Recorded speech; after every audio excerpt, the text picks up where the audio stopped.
intitulamos Reconstruindo a Fé. Veja, serão 5 mensagens, nós começamos no domingo passado, sobre esse tema tão importante para nós, que é a fé. O que é que nós estamos fazendo aqui? Nós estamos reconstruindo ela.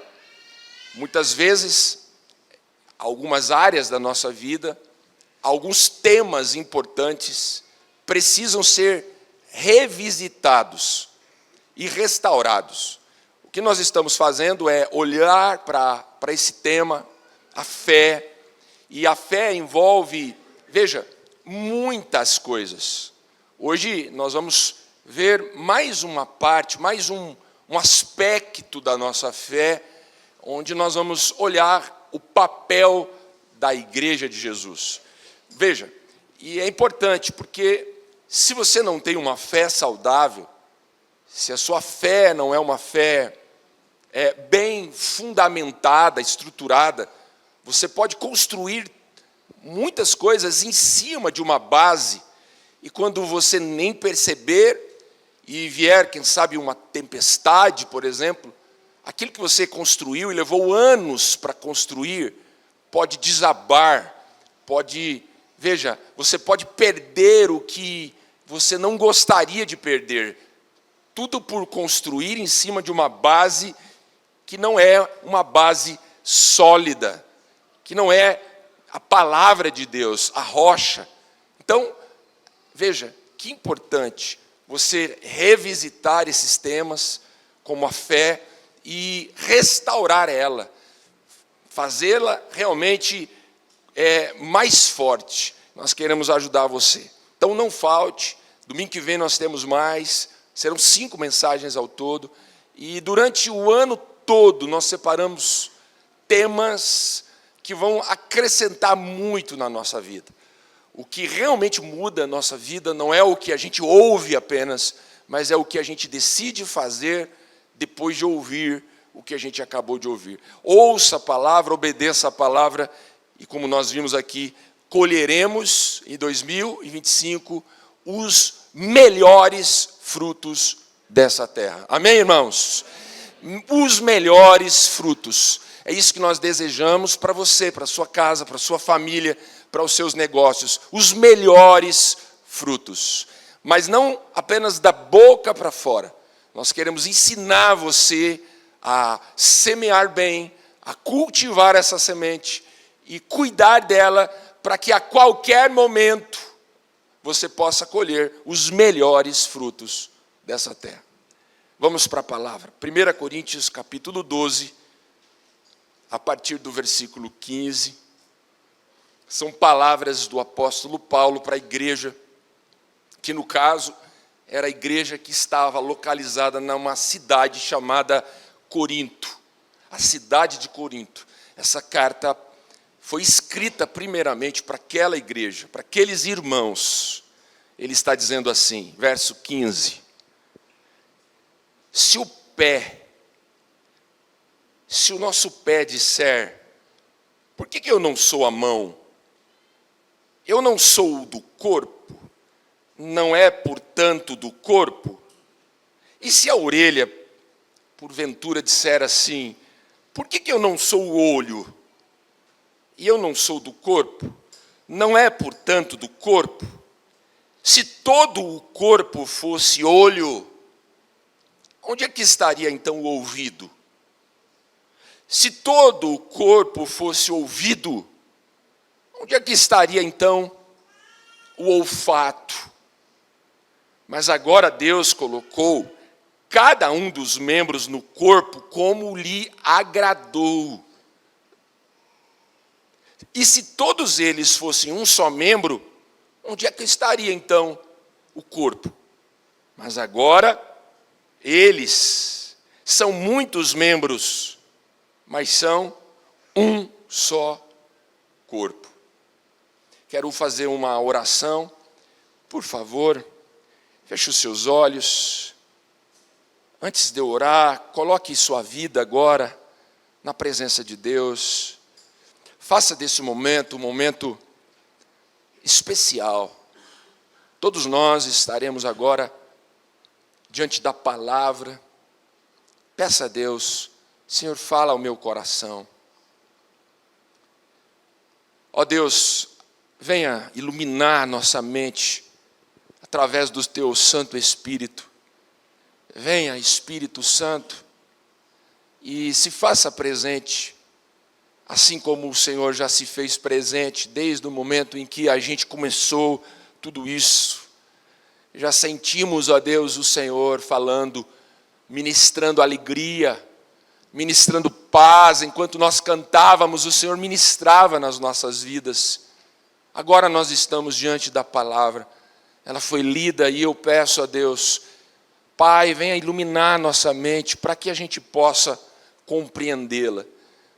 Venha, ó Deus, ajudar cada um dos teus filhos que aqui estão a não apenas ouvir, mas escolher realmente obedecer, ó Deus, a tua palavra. Eu oro a Deus, venha abençoar o teu povo, a tua igreja, os teus filhos, todos nós, é o que nós te pedimos, em nome de Cristo Jesus.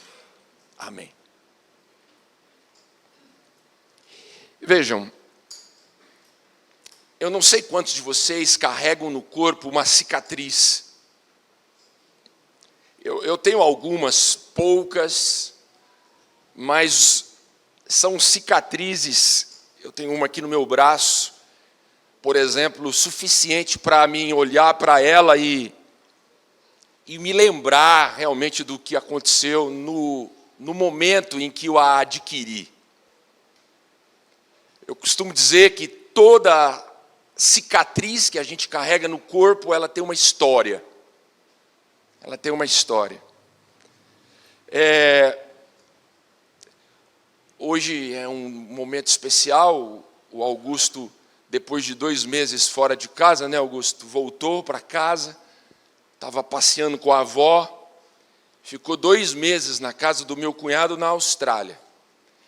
E ele chegou agora essa semana, eu fui buscar um bate-volta ali em São Paulo, e depois de 36 horas de viagem, desde o momento que ele saiu de lá, até o momento que ele chegou em casa, depois de 36 horas, nós estávamos na rua de casa, estava eu, estava o Arthur, que me acompanhou na viagem, minha sogra, que foi junto com ele, e ele junto com ela, nós 4 dentro do carro, chegando em casa, na rua de casa, uma quadra ali, antes de chegar, ele soltou uma frase, uma pequena frase, ele disse assim, foi aqui. Aí na hora eu ouvi, foi aqui. Aqui onde? Aqui o quê? E aí logo o Arthur já, foi aqui, pai, que ele caiu. E aí, veja, qual foi a história? A história, um dia ele voltando do basquete, ele havia ido de bicicleta, e eu moro numa rua onde é uma rua inclinada, bastante inclinada.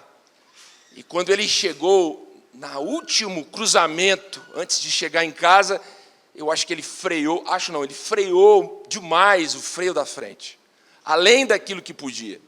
E a bicicleta simplesmente jogou ele para frente, ele caiu e rolou todo, e chegou em casa todo ralado. Eu estava na igreja, o telefone tocou, pai, eu caí. E aí eu falei, filho, como é que você está? Não, eu ralei um pouco, pai. Tive correndo, fui em casa, cheguei lá, ele estava todo ralado. E aí vocês já viram como é que é o drama do adolescente quando acontece algo assim ou não? Ele foi lá, tomou banho, se lavou. E aí, assim, eu fiz um curativo, até porque ele pediu, né? Nós fizemos ali um curativo. E aí, irmãos, é aquele drama, né? Porque daí para andar é assim, ó, sabe aquela história assim? Na verdade, assim, se você olhasse, parecia que ele tinha quebrado o pescoço. Assim, porque ele ficou assim, imobilizado, um arranhãozinho aqui, outro, mas ele ficou completamente imobilizado. Não estou desmerecendo o tombo e nem os ralados, mas enfim, filho, já dá para tirar esse band-aid daí. Não, pai, deixa, pai, está doendo ainda. Eu acho que o band-aid deve fazer uns 4, 5 meses isso. Eu não sei se ele tirou o band-aid, porque assim, ele não deixava o negócio sarar, porque ele queria realmente deixar o band-aid ali. Mas, enfim, está ali a marca, a cicatriz. Toda cicatriz tem a sua história. É interessante porque isso me fez lembrar algo que é muito especial, como que Deus é maravilhoso, né? Eu não sei quantos de vocês já se machucaram assim, mas uma coisa maravilhosa, tudo que Deus faz, Ele faz de forma perfeita. Vocês já pararam para pensar na capacidade que Deus fez o corpo humano, a capacidade que o corpo tem de se curar sozinho? Não é a minha área, mas eu tive a curiosidade de fazer uma pequena pesquisa e veja, um machucado, por exemplo, um ralado, uma queimadura, você faz na sua pele, aquilo lá na frente vai virar uma cicatriz, mas veja, como Deus faz perfeito. Existem as etapas da cura. Por exemplo, a primeira etapa é uma etapa onde o organismo, ele faz e ele trabalha para que o sangue pare, ou seja, coagule. Primeiro precisa parar de sangrar. Então, olha que perfeito. Essa etapa, ela tem um nome, hemostasia. É a etapa que o organismo trabalha para parar de sangrar. Uma vez alguém me disse, pastor, me ajuda, o que eu faço no meu casamento? O que eu faço no meu casamento, pastor? E veja, e aí a gente já começa aprendendo, né? A primeira coisa para a gente resolver um problema, por exemplo, no casamento, a primeira coisa é o quê? Precisa parar de sangrar. Então, primeiro, pare de se ofender. Primeiro, pare de alfinetar, ofender o outro. E assim por diante. Então, veja, primeiro é preciso parar de sangrar, e o organismo sabe disso. Aí, veja, depois vem uma outra etapa. É uma etapa que o organismo, ele trabalha ao ponto de limpar aquele ferimento. Ele expurga ali as impurezas. É chamado de a fase inflamatória. Então, as mães sabem, né? A ferida aquele machucado ele começa a aminar, e daqui a pouco fica um pouco esbranquiçado, amarelado. É uma inflamação que o próprio organismo gera justamente para purificar, para limpar a ferida. É uma outra fase. O sangue para, o organismo ele trabalha para limpar a ferida, e depois disso, aí chega essa última fase, que é justamente aquela fase conhecida como maturação, que é a hora que o organismo começa a restituir aqueles tecidos que foram ali feridos, machucados. Então, a pele começa a voltar a ser reconstruída, e por fim a elasticidade da pele. E aí fica ali o quê? Tudo reconstruído, restituído, e fica ali a cicatriz, e você olha e fala, olha lá, né? A história. O Augusto tem a sua história, e eu imagino que você carregue aí uma cicatriz que também tem a sua história. Mas o que é incrível, e eu quero chamar a sua atenção, é para a capacidade do corpo humano de curar, de se curar. Como é incrível isso.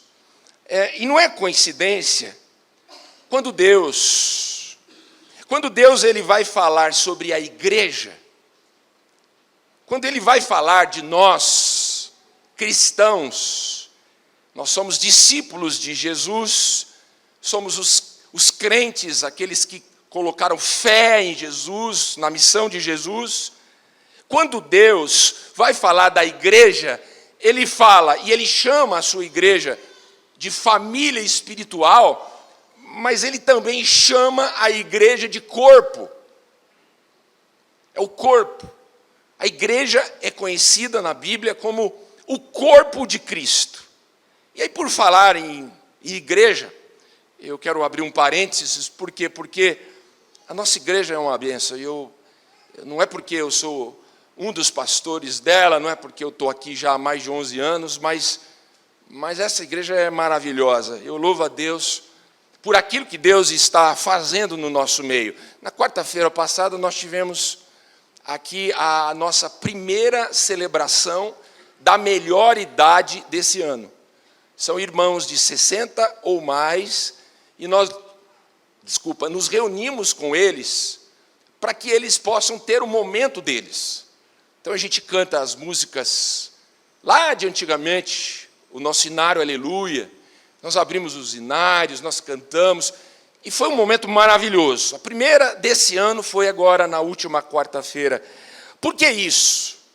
Porque nós queremos que a melhor idade, ela se sinta querida no nosso meio. Nós temos os trabalhos de criança, temos adolescentes, temos nossas celebrações aqui aos domingos para a igreja, mas a melhor idade precisa se sentir acolhida também no nosso meio. E é por isso. E veja, tudo para que eles entendam que eles estão aqui também por um propósito e que eles são muito bem-vindos no nosso meio. Então, eu quero voltar novamente para esse texto. Olha o que diz o apóstolo Paulo lá no versículo 18. Ele diz assim: agora Deus colocou cada um dos membros no corpo como lhe agradou. E é isso. Aqueles irmãos da melhor idade foram colocados no corpo, assim como eu e você estamos aqui na igreja, estamos inseridos no corpo, veja, por um propósito. A gente precisa começar a olhar para essa verdade. Deus colocou cada um de nós no corpo. E isso é um propósito de Deus. Então veja, o que a gente acredita? E aqui nós estamos falando de fé, de reconstruir a fé. Nós acreditamos, a nossa fé é que a igreja não é um lugar que a gente frequenta. A igreja não é um lugar onde você vem apenas para ouvir uma boa mensagem. A igreja não é um lugar que você vai de vez em quando. Então você frequenta aquele estabelecimento comercial, você frequenta o seu local de trabalho, você frequenta, veja, às vezes a academia da sua preferência, os restaurantes, ali, a lanchonete da sua preferência, você frequenta alguns lugares, mas a igreja não é um lugar que a gente frequenta. A igreja, ela é uma família. Uma outra hora falaremos sobre família, a família maior. Mas a igreja é, sobretudo, um corpo. E veja, uma família que Deus projetou, somos membros de um corpo. É isso que o apóstolo Paulo está dizendo. Que Deus colocou cada um dos membros no corpo como lhe agradou. Então, se você está aqui hoje, e quem sabe hoje pela primeira vez, ou se você está aqui já há anos, você, assim como jovens, adolescentes, crianças, os irmãos da melhor idade, você casal, você família, você está aqui, escute isso. Deus colocou você aqui. Esse corpo, essa igreja, ela precisa de você, assim como para que eu possa me locomover aqui nesse tablado, eu preciso dos meus pés, eu preciso das minhas pernas. Assim como para que eu segure esse microfone, eu preciso das minhas mãos. Então veja, a igreja precisa de você. Nós somos membros, todos nós somos membros de um corpo, e o corpo é a igreja de Jesus. Dito isso, eu queria olhar com vocês pelo menos 3 pensamentos rápidos, que estão inclusive aí no seu esboço. Você pode escrever e anotar para que isso fique guardado no seu coração. Essa igreja é uma igreja que anota. É uma igreja que anota. Fique na liberdade. Ah, pastor, eu não quero anotar. Não tem problema. Mas a gente acredita aqui na igreja que, se você anotar, você tem 85% de chance a mais de ir para o céu. Brincadeira, tá, irmão? Isso não tem nada a ver com fé. Isso é uma brincadeira, tá? O primeiro pensamento sobre a igreja é esse. Veja, o corpo é projetado para curar.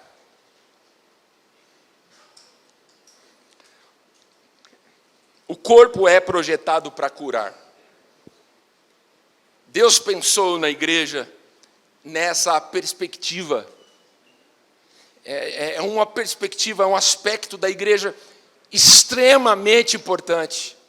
Eu quero que você, agora que fez a sua anotação, olhe para mim agora e preste bem atenção no que eu vou dizer. Eu não sei quantos jovens, quantos adolescentes nós temos aqui, mas eu quero me dirigir aos jovens e aos adolescentes. Eu imagino que uma idade para a gente compreender uma coisa muito importante sobre a vida é em torno aí dos 24 anos. Se você não chegou aos 24, 25, você vai chegar lá. E sabe o que a gente compreende nessa idade? A gente compreende que a vida não é uma brincadeira. Que a vida é algo muito sério. Veja, a gente compreende ali perto dos 24 anos que a vida ela é ótima, mas a vida, ela muitas vezes nos machuca. Tem hora que dói. Não é verdade? Os mais velhos, ou melhor, aqueles que já passaram dessa idade da compreensão, a vida dói. Há momentos difíceis, não há, irmãos? Há momentos difíceis. Veja, para algumas pessoas, a vida nos machucou quando ainda nós estávamos na casa onde nascemos. Lá atrás, primeiro lugar, onde a vida começa a nos machucar, é lá na nossa família, lá onde nós moramos, os primeiros anos, os primeiros dias de vida. Às vezes com a mãe. Foi a mãe que estava presente, ou melhor, a mãe que talvez não foi uma mãe presente, que acabou abandonando você e colocando você nas mãos de pessoas que você nem imaginavam quem elas eram. E veja como isso machuca. E a gente vai compreender isso lá na frente. Às vezes foi o pai, a brutalidade do pai, a ausência. O pai que, quando estava presente, foi um pai muito ausente, mas quando ele esteve presente, ele foi simplesmente estúpido, foi grosso, foi insensível. E isso machuca. E a gente compreende isso só, como eu disse, lá na frente. Veja, experiências que marcaram a sua infância, que machucaram você, e que você talvez hoje não consegue nem colocar em palavras. Mas você cresceu e hoje você entende, e a Bíblia A própria igreja ensinou você que, apesar das pessoas mais importantes da sua vida, a sua família, terem te machucado, muitas vezes, e você compreende isso, elas fizeram isso não por mal, mas elas fizeram isso porque elas também foram machucadas. Quem sabe o seu pai foi desequilibrado com você porque o seu avô era alguém desequilibrado. Talvez a sua mãe tenha te machucado, por quê? Porque ela não foi capaz de resolver as suas dores, as suas feridas, que ela própria teve com a sua avó, a mãe dela. E hoje você compreende isso. Para algumas pessoas, essas feridas veio um pouco mais tarde na vida. Talvez não na primeira fase da vida, mas um pouco mais tarde, quando você já era dono do seu nariz. Uma ferida, quem sabe que veio de uma tragédia. De repente, uma tragédia. Tudo estava indo bem e algo aconteceu, uma tragédia acontece e aquilo te machuca. Talvez um relacionamento que você teve com alguém, e esse relacionamento foi um relacionamento abusivo, e isso marcou a sua vida. Talvez um divórcio que você teve que enfrentar, teve que passar por ele. Você tentou evitar a todo custo, mas acabou não dando jeito, não teve como, e o divórcio veio. E veja, e a partir daquilo a sua vida ficou marcada. Foi uma dor, uma ferida ali. Através de algo que a gente não escolheu, não planejou, não desejou, mas agora já faz parte da sua história, já faz parte da nossa história. Existe uma outra fonte de ferida, e são as feridas, e essas feridas são as que eu menos gosto. São as feridas provenientes, eu chamo elas de auto-infligidas. Auto-infligidas. Porque a gente precisa ser honesto. Você não pode culpar a sua mãe por tudo. Vamos ser honestos aqui. Você foi ferido por coisas, e algumas dessas coisas é responsabilidade sua. A sua mãe disse para você, olha, não ir, e você foi. O seu pai disse para você, olha, não namora com ele, e você namorou. Você acabou plantando, e você acabou tendo a obrigação de colher. Veja, são as feridas auto-infligidas. Você soube a vida inteira, a palavra de Deus já estava no seu coração, e ela era muito clara, e você insistiu, desobedeceu, foi na contramão de Deus. Então são feridas, as auto-infligidas. Você não pode culpar ninguém por elas, a não ser você mesmo. Você tem que dizer e assumir, olha, isso é e foi consequência de um ato meu, de uma escolha minha. Então por isso eu digo para os jovens, para os adolescentes, um momento da vida a gente descobre, a vida é muito difícil, a vida dói, nós temos feridas, a vida nos machuca ou não nos machuca, irmãos. Eu imagino que todos nós temos uma cicatriz, carregamos uma cicatriz. Sabe qual é o problema? O problema irmãos, é que quando nós estamos doentes fisicamente, nós vamos ao hospital, nós procuramos um médico. Quando você corta o braço, você vai ao pronto-socorro. Quando você quebra a perna ou o braço, você vai e procura o ortopedista. Agora a minha pergunta é, para onde eu vou quando eu quebro o meu coração?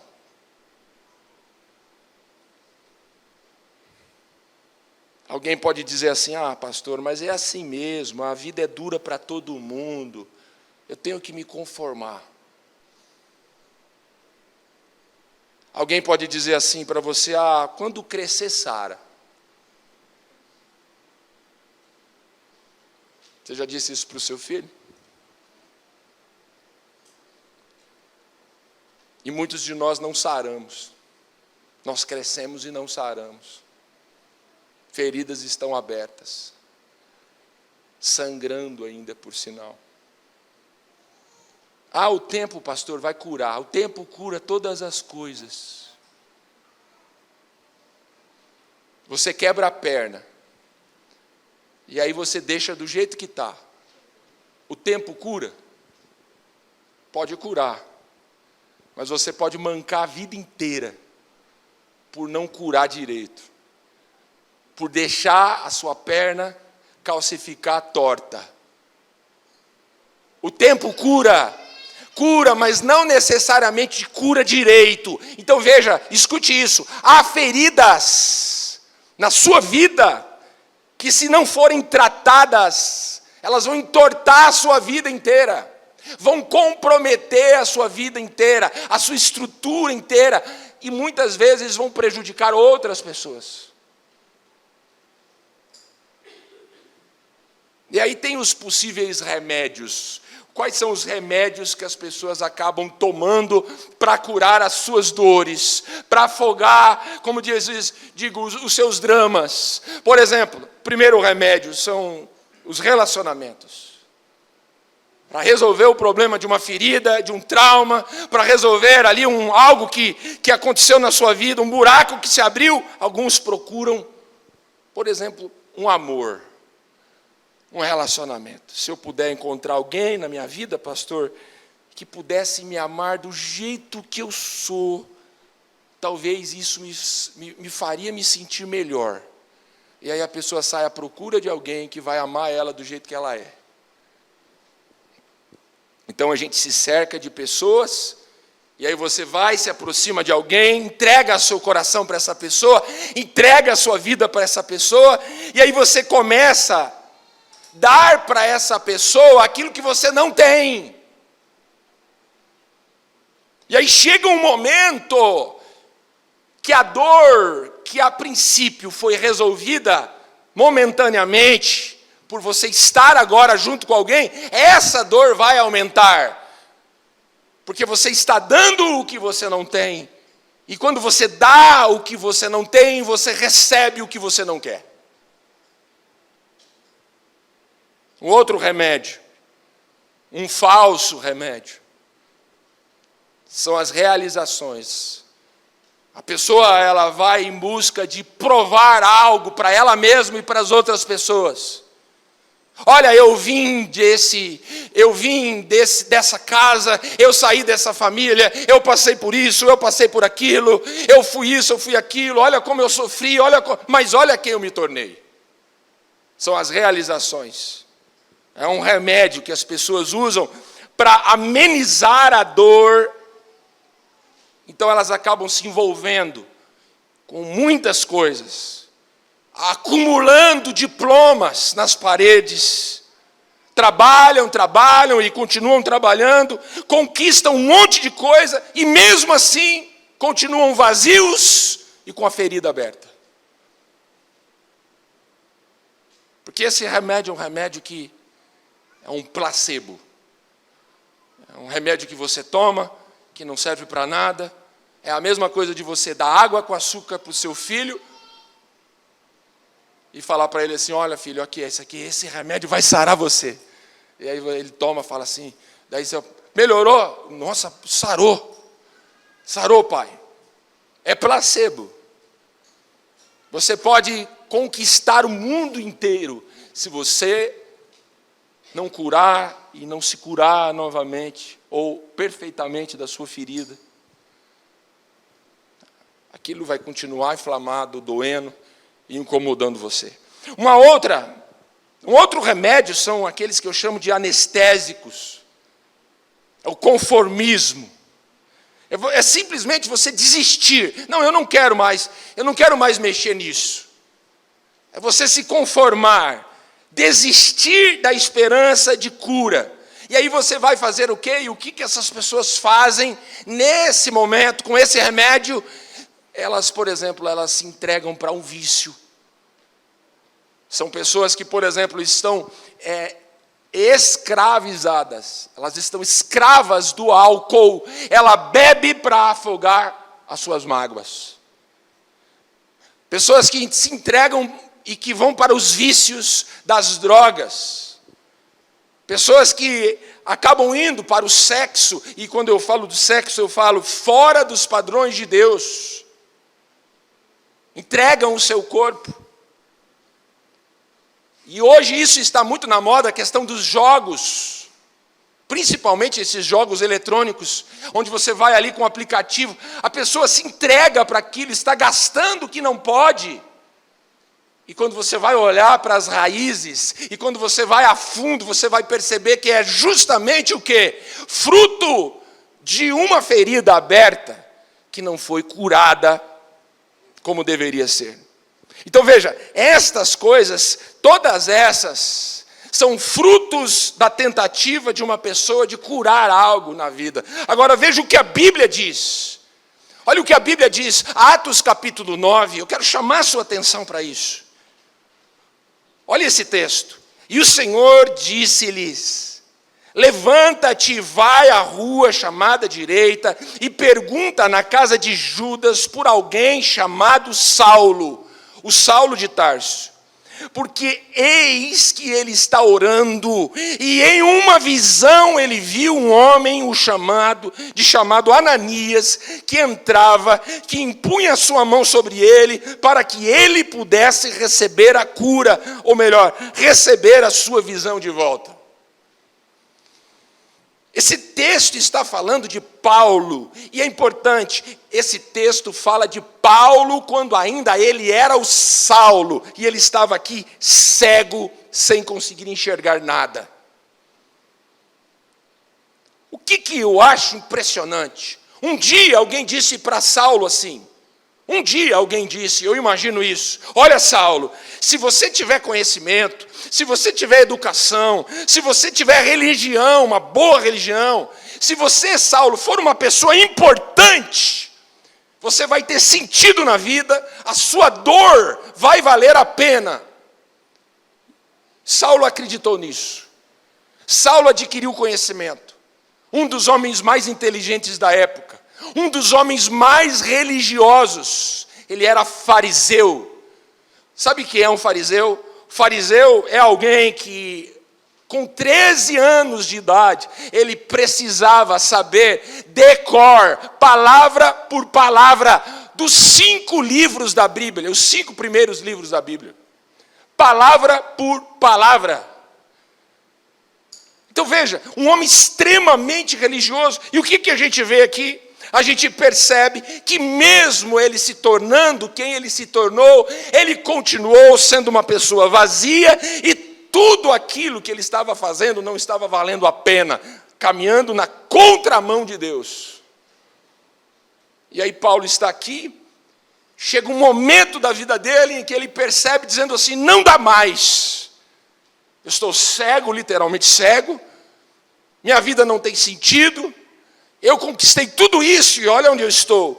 E aí o texto diz que ele se tranca no quarto e ele diz assim: eu não vou comer e eu vou jejuar até que Deus me cure.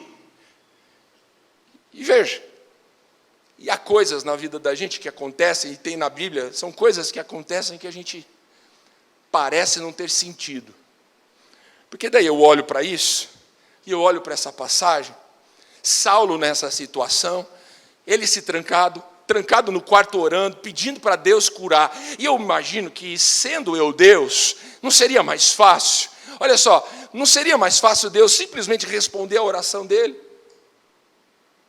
Curá-lo, restaurar a vida dele, dar um sentido novo para ele. Imagina Deus, o Espírito Santo vindo, curar ele, e estava tudo certo. Mas olha o que Deus faz. Olha a forma como Deus faz. Parece não fazer sentido, mas no lugar de Deus ir lá e curar, ou no lugar de Deus estralar o dedo e curar o homem, Deus vai até Ananias, um irmão da igreja. E olha só o que ele diz para Ananias: há um homem que está clamando, e ele está esperando um contato seu, para que ele possa receber a cura. Aquilo que o Paulo acabou de falar aqui, na hora da oferta. Como é que Deus trabalhou para curar o apóstolo Paulo? Através de um membro da igreja. Através de uma pessoa. E aí veja, a cura veio do corpo. De um membro do corpo. O apóstolo, o Tiago, ele diz na sua carta assim, capítulo 5, verso 16, portanto, confessem os seus pecados uns aos outros e orem uns pelos outros para serem o quê? Curados. A oração de um justo é poderosa e eficaz. E é importante você olhar para esse texto, porque esse texto, ele não foi escrito para pecadores, ele foi escrito para a igreja, para nós, para você, para mim.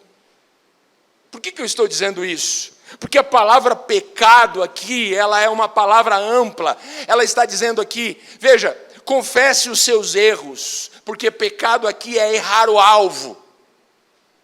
Pecado aqui é estar desalinhado, é você estar fora dos trilhos. O que Tiago está dizendo? Se existe uma área da sua vida que esteja fora dos trilhos, se você está desalinhado, se você errou o alvo de Deus para a sua vida, a cura está no corpo. Está na igreja. Uns com os outros. Então veja, irmãos, a importância do corpo, a importância da igreja, a importância da nossa família maior. E aí nós chegamos no segundo pensamento. A cura leva tempo e desconforto. Anote isso. A cura leva tempo e desconforto. A gente precisa entender isso. Ela vem do corpo, mas leva tempo e desconforto. Demora mais tempo do que nós queremos. E às vezes é mais dolorido do que a gente gostaria que fosse. Eu estava me lembrando que no ano de 1999, isso faz tempo, né? Eu fiz uma cirurgia aqui na minha face, no meu maxilar. Hoje é muito comum, mas na época eu posso dizer que eu fui uma das pessoas que os médicos, na época ali, acabaram me usando como cobaia, porque nem tinha muito disso. Na época foi muito caro, a gente conseguiu que o convênio pagasse, mas foi bem difícil, porque cortou todo o meu maxilar pelo lado de dentro, abriu tudo aqui, colocou uma chapa no queixo, enfim, fez aquilo que os aparelhos, na época, ortodônticos não conseguiram fazer, consertar o meu queixo. E eu fiquei, na época, 45 dias com a boca literalmente travada e tomando só sopa filtrada pelo um canudo que eu conseguia colocar no canto da boca. E foi muito difícil. E eu me lembro que doía muito. Sabe quando a dor volta antes do remédio, da hora do remédio? Você está lá, tem que tomar de tantos em tanto tempo. Só que daí começa a doer antes de você poder tomar o remédio. Eu me lembro disso. Outra coisa, não tinha posição que dava bom na cama para dormir. Se eu colocava assim, se eu colocava assim. Foi bem desconfortante. Agora, se é difícil a gente curar o nosso corpo físico, uma ferida, um machucado, uma cirurgia, você imagina curar e ser curado de um abuso? Se é difícil a gente ser curado, a pele ser reconstruída aqui no braço, imagina você tendo que ser curado de uma traição, de um divórcio, de um abandono,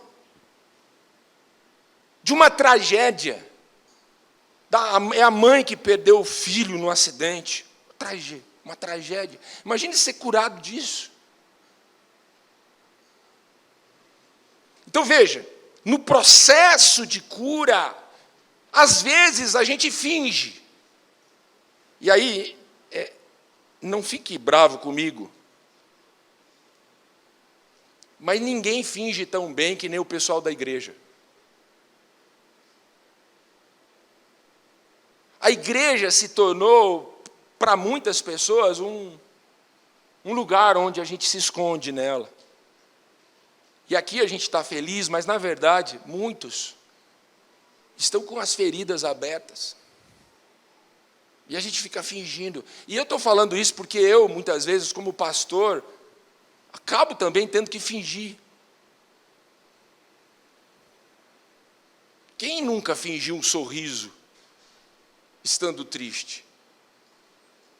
Vamos ser sinceros aqui. Quem nunca fingiu estar bem estando mal?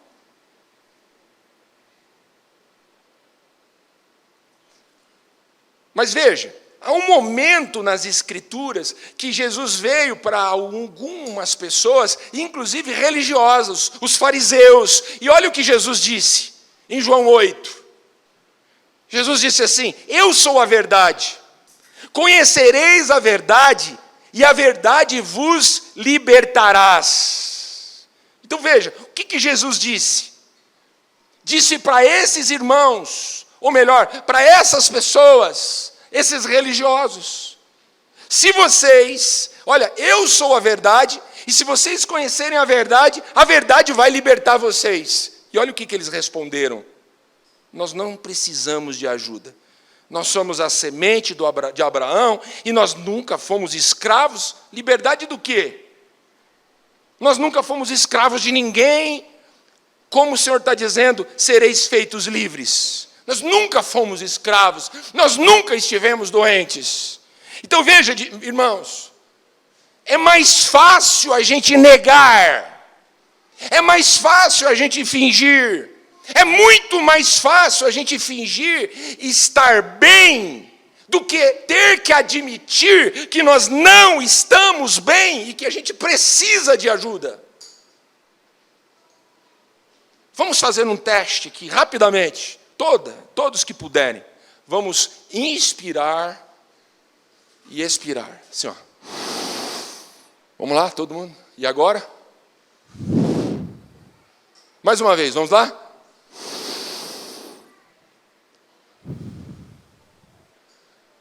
Quantos fizeram comigo? Levanta a mão assim. Quantos respiraram, fizeram? Se você respirou, se você está respirando, é porque você precisa de ajuda. Porque todos nós precisamos. Esse é o teste. Você não está tão doente quanto ontem. É verdade. Eu não estou dizendo que você não melhorou. Eu não estou dizendo que a igreja já não te melhorou. Já melhorou, que o casamento não melhorou. Muita coisa na sua vida. Você não está tão doente quanto ontem. Mas você não está tão curado ainda quanto Deus quer que você esteja. Você não está tão doente quanto ontem. Mas você não está tão curado como Deus gostaria que você estivesse. Todos nós precisamos de ajuda. E aí o mais importante, veja, o que a gente está aprendendo aqui, Deus projetou, criou um pronto socorro para nós. Por quê? Porque existem coisas que os médicos não vão poder fazer, existem coisas que os psicólogos não vão poder fazer, existem coisas que profissional nenhum nesse mundo vão conseguir fazer por você, existem coisas que só Deus pode fazer. Então, novamente, a igreja cumpre esse papel, o papel de ajudar você a se curar. A igreja foi estabelecida com esse propósito. Agora, o que é o problema? O inimigo sabe disso, o diabo sabe disso, o inferno sabe disso. E o que acontece? O inferno todo se levanta contra a igreja para descredibilizá-la e para mostrar e tentar provar para você que a igreja não é importante na sua vida. E é por isso que tem um monte de gente hoje desigrejado. que não acredita mais na igreja.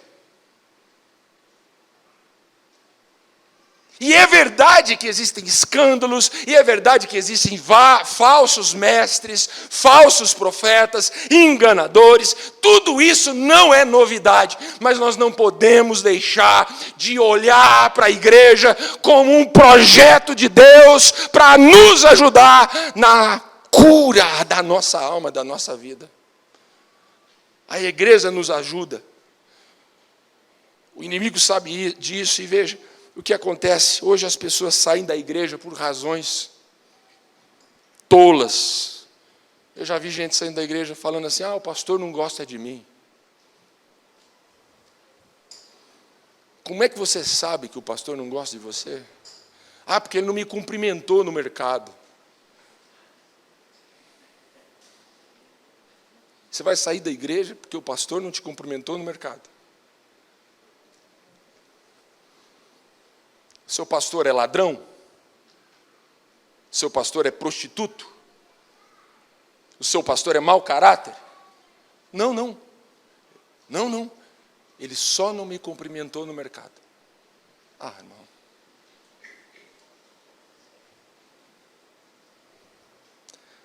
Eu estou saindo porque aquele irmão, eu não vou com a cara daquele irmão.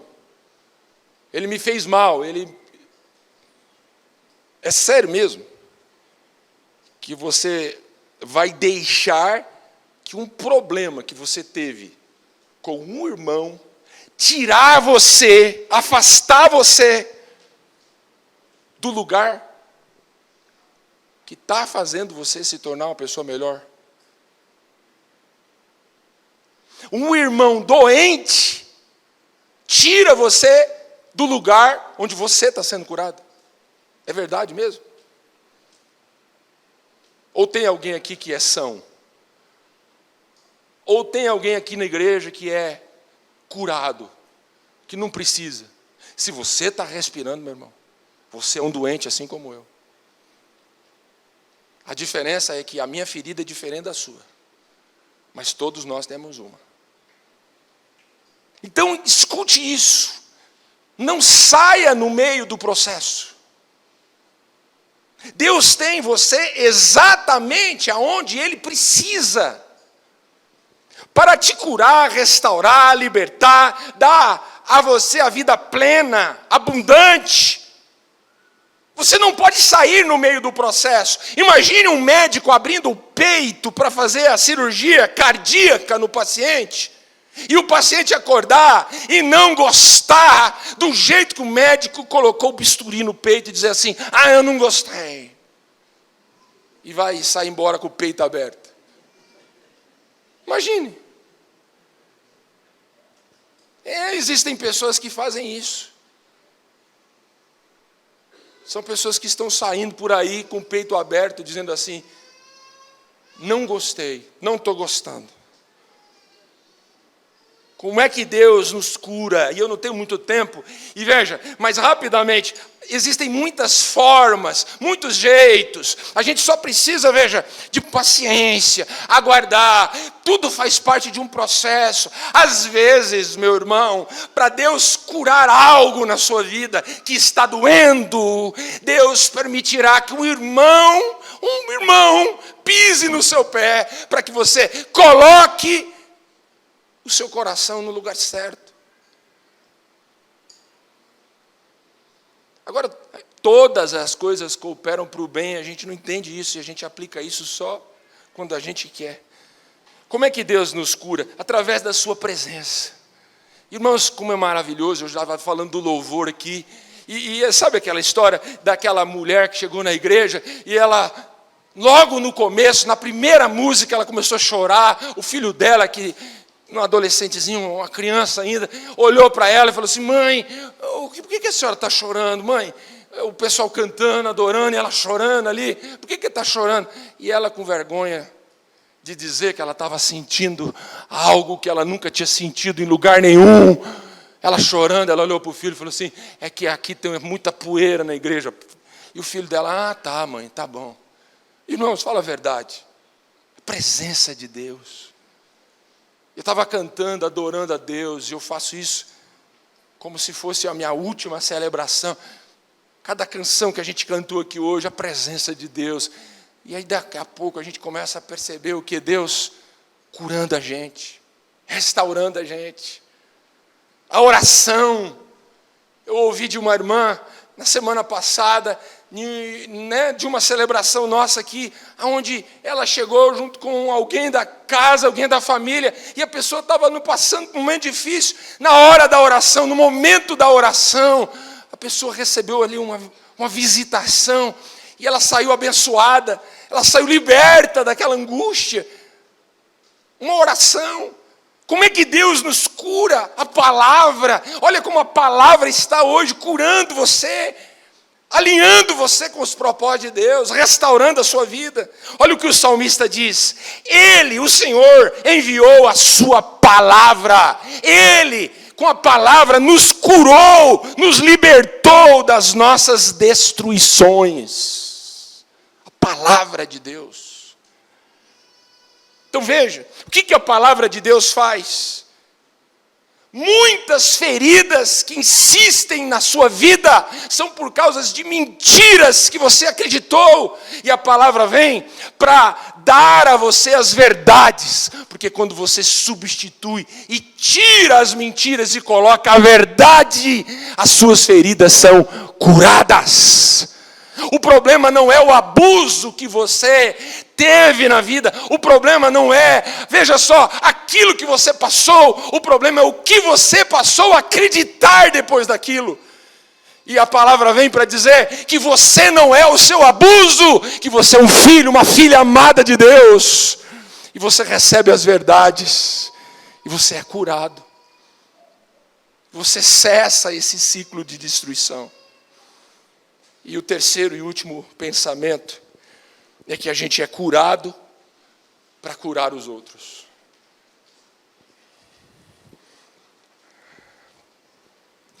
Me dê mais 3 minutos. Eu conversava com o pastor Juan e falava assim: eu preciso pregar 20 minutos, não 1 hora. Mas eu não consigo, irmãos. É um pecado e eu vou consertar ele. Me ajude em oração. A igreja vai me curar. Amém, irmãos? Amém, irmãos? Irmãos, não me leve a mal, mas deixa eu terminar do jeito que eu gostaria. Não tem um lugar para a gente escutar mais bobagem do que em velório. Por isso que as pessoas estão parando de ir em velório. Você não pode parar de ir em velório, a gente tem que insistir. Mas vamos ser sinceros, é no velório que a gente escuta as maiores besteiras. Você está ali do lado e aí depois você escuta a pessoa falando assim: mas ele era um homem tão bom. Será que era mesmo? Um dia eu escutei alguém falando assim: Deus levou ele, né, pastor? Levou, irmã. Deus levou ele porque estava precisando de mais um anjo lá no céu. Ô, irmã, isso não é bíblico, isso não está na Bíblia. Onde é que você tirou isso, irmã? Teve outro que disse assim uma vez para mim: ele vai me ajudar agora, pastor, mas lá de cima. Na hora eu falei assim: bom, não ajudou a vida inteira aqui, irmão, agora você vai querer que vai ajudar lá? Não vai não está na Bíblia isso, ninguém vai ajudar ninguém não. Deixa ele curtir lá, se é para lá que ele foi, então deixa ele descansar. Agora eu descanso. Mas sabe por quê? Porque as pessoas querem consolar a gente. Querem consolar as pessoas. Está ali a mulher chorando pela morte do marido, e a pessoa está ali, né? Ele era tão bom, né? Agora, sabe qual que é o problema? Você não pode dar o que você não tem.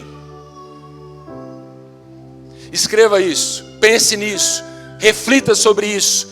Você não pode dar o que você não tem. Existem muitas pessoas querendo dar o que elas não têm. Existem inclusive líderes religiosos que estão querendo dar o que eles não têm. Por isso que você tem que tomar cuidado. Onde é que você coloca a sua cabeça? Tem gente colocando a cabeça debaixo de mão. E as pessoas estão dando para você só o que elas têm. Cuidado. Cuidado. Porque você só dá o que você tem. Nós temos muitas pessoas assim. Olha o que diz Paulo aos Coríntios na segunda carta, capítulo 1, verso 3. Bendito seja o Deus Pai de nosso Senhor Jesus Cristo, Pai das misericórdias e Deus das consolações, que nos consola em todas as nossas tribulações, para que a consolação que recebemos de Deus, possamos consolar os que estão passando por tribulações. O que é isso? Veja, você veio para a igreja por muitas razões. Você poderia apontar muitas razões, mas uma dessas razões é isso: Deus vai consolar você, vai curar você, para você ajudar, curar e consolar outras pessoas. Entenda isso. Existe alguém no meio de uma tribulação que você já passou. Você está entendendo isso? Existe alguém que está hoje no meio de uma tempestade que você já atravessou. É verdade que hoje você está em uma tribulação diferente, mas existe tribulação que você já passou e que tem alguém aí perto de você que talvez está passando. Então veja, deixe Deus usar você. Deixe Deus usar você. Eu quero encerrar, e agora eu estou encerrando de verdade. Me lembrei, enquanto eu estava meditando nessa palavra, escrevendo esse sermão, de uma irmã.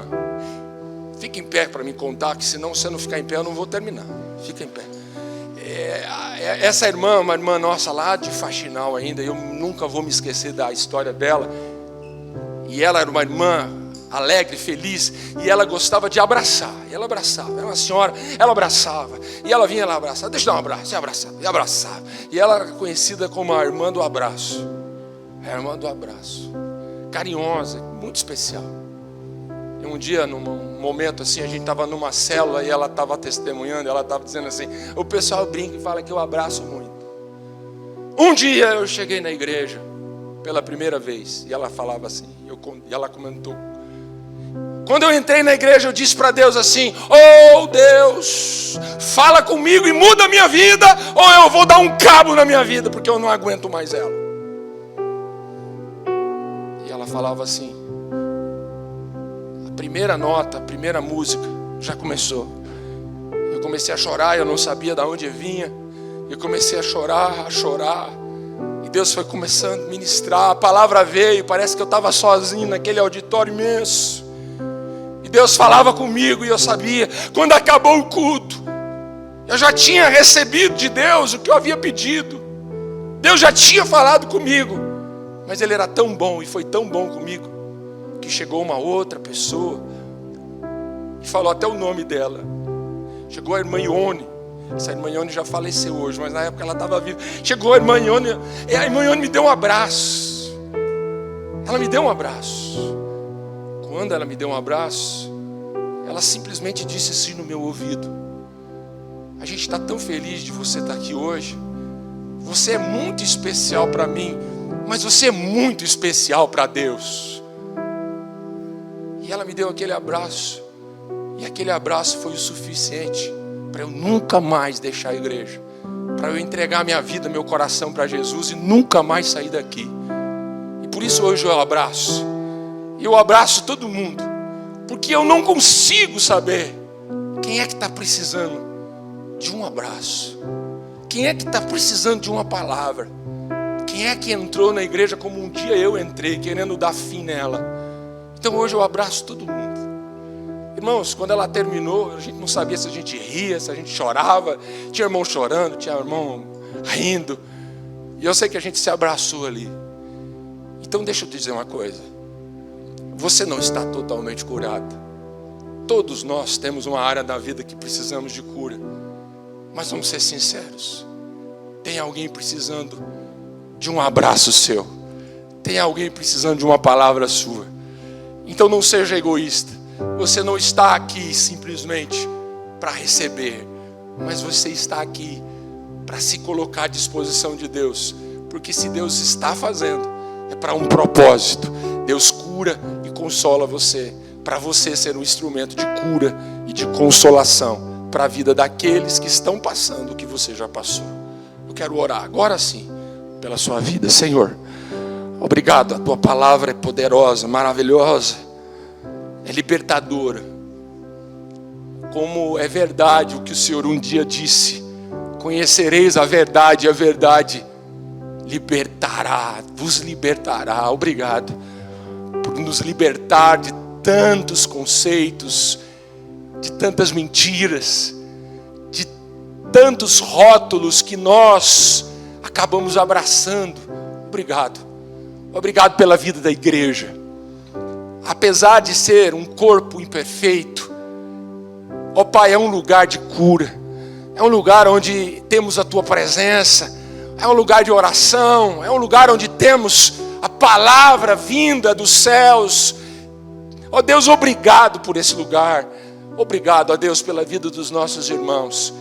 Que ninguém consiga colocar na nossa mente, no nosso coração, ó Deus, o que esse lugar não é. Ó Deus, porque a gente sabe o que ele é nas nossas vidas. Ó Deus, ó Pai, continue, ó Deus, abençoando a nossa amada igreja. Abençoe esse corpo. Abençoe cada vida, cada membro desse corpo. Seja ele quem for, ó Deus, seja há quanto tempo for que ele está aqui. Abençoe, ó Deus, cada um de nós.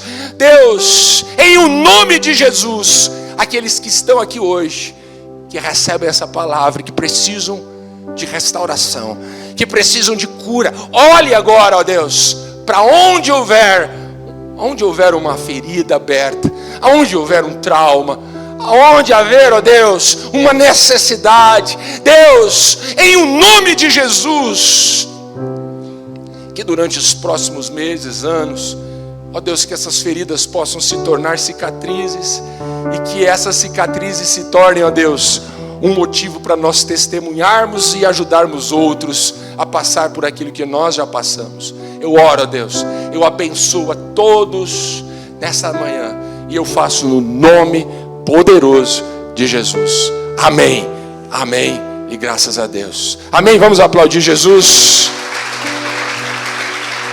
Amém, glória a Deus. Que o Senhor te abençoe e te guarde, que a face dele resplandeça sobre a sua, que ele tenha misericórdia de você e dê a você a paz. Que a graça de Jesus, que o amor de Deus e que a presença do Espírito Santo esteja com você hoje e para todos sempre. Quem ama, diga. Deus abençoe, bom domingo, ótima semana.